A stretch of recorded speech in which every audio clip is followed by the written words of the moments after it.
12ാമത് pension പരിഷ്കരണം ഉടൻ നടപ്പിലാക്കുക തുടങ്ങിയ ആവശ്യങ്ങൾ ഉന്നയിച്ച് പെൻഷനേഴ്സ് സംഘ് പ്രവർത്തകർ പാലക്കാട് കളക്ടറേറ്റ് ധർണ നടത്തി.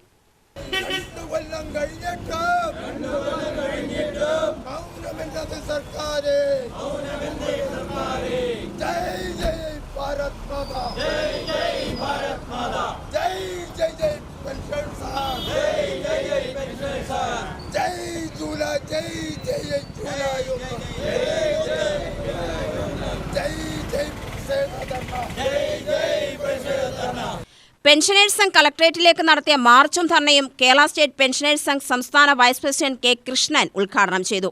മോഹന വാഗ്ദാനങ്ങൾ നൽകി അധികാരത്തിലെത്തിയ UDF സർക്കാർ പെൻഷൻകാരെയും ജീവനക്കാരെയും ഒരുപോലെ വഞ്ചിച്ചിരിക്കുകയാണെന്ന് അദ്ദേഹം ആരോപിച്ചു.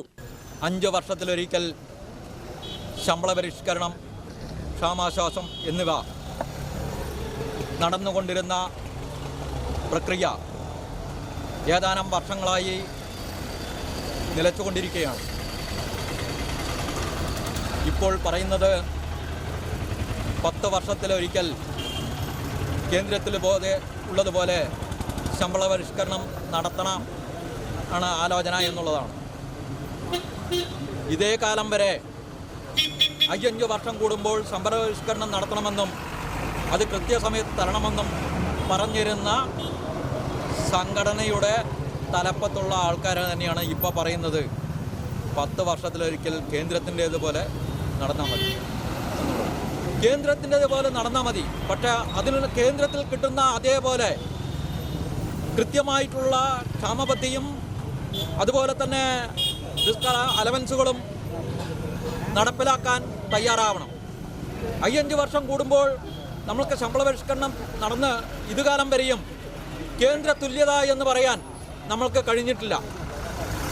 അതുപോലെ തന്നെ മെഡിസപ്പിനെ സംബന്ധിച്ചിടത്തോളം വളരെ തുച്ഛമായിട്ടുള്ള ആശുപത്രികളിൽ മാത്രമാണ് എംപാനൽ ചെയ്തിട്ടുള്ളത്. അതും 50,000 രൂപ ഒരു ചികിത്സാ ചെലവ് വരുന്നുണ്ടെങ്കിൽ കയറിക്കഴിഞ്ഞാൽ കിട്ടുന്നത് 10,000-12,000 രൂപയാണ്. പെൻഷൻ പരിഷ്കരണത്തെക്കുറിച്ചോ DADR കുടിശ്ശികയെക്കുറിച്ചോ സർക്കാർ ബജറ്റിൽ ഒരക്ഷരം മിണ്ടിയിട്ടില്ല. മെഡിസെപ്പ് പദ്ധതി അമ്പേ പരാജയപ്പെട്ടതിനാൽ പദ്ധതി പൂർണ്ണമായും വേണ്ടെന്ന് വെക്കുകയോ എല്ലാ ആശുപത്രികളിലും എല്ലാ ചികിത്സയും അനുവദിക്കുകയോ വേണം തുടങ്ങിയ ആവശ്യങ്ങൾ ഉന്നയിച്ചു. ജില്ലാ പ്രസിഡന്റ് PN സുധാകരൻ അധ്യക്ഷത വഹിച്ചു. യോഗത്തിൽ KP Rajendran, TC Suresh, K Narayanan, C സുന്ദരൻ, ശങ്കരനാരായണൻ എന്നിവർ സംസാരിച്ചു. ജില്ലാ സെക്രട്ടറി MK വാസുദേവൻ സ്വാഗതവും ജില്ലാ ട്രഷറർ R ഗിരിപ്രകാശ് നന്ദിയും പറഞ്ഞു. UTV news, Palakkad.